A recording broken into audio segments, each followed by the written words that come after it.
Hi, everyone.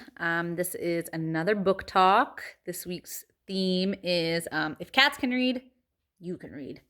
So the books that I have this week for you are both historical fiction ones. This one is a very popular one. I'm sure a few of you have read it. Underground to Canada by Barbara Smucker. It's about a slave in the United States who is trying to escape to Canada, where slavery is illegal. And it kind of just follows her beginning part of her life where she's working on plantations and she's really struggling, obviously, because she's a slave. And then she meets up with some people that are helping slaves escape through the Underground Railway to Canada. And so I really like the line that's at the top. It says, "There's a place the slaves been whispering around called Canada. The law don't allow no slavery there. They say you follow the North Star, and when you step onto this land, you are free." So it kind of details her trials for being when she's a slave, and then it talks about how hard it is and her journey to try and get to Canada because it wasn't obviously legal for her to be doing that. The other one is also a historical fiction one called The Hollow Tree.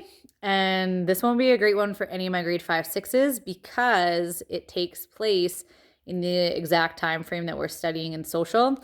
So the story kind of centers around a girl named Phoebe who during the War of Independence, so when the 13 colonies were fighting against Britain for independence, her cousin is actually hanged for being a British spy because obviously the 13 colonies are fighting against the US and so or the 13 colonies are fighting against Britain. And so there was two groups. You're either for the 13 colonies or you're like a British loyalist. And so she's actually trying to escape with someone else, another loyalist who wants to get to Canada because Canada is British. And so they're both books are kind of about a journey basically to Canada.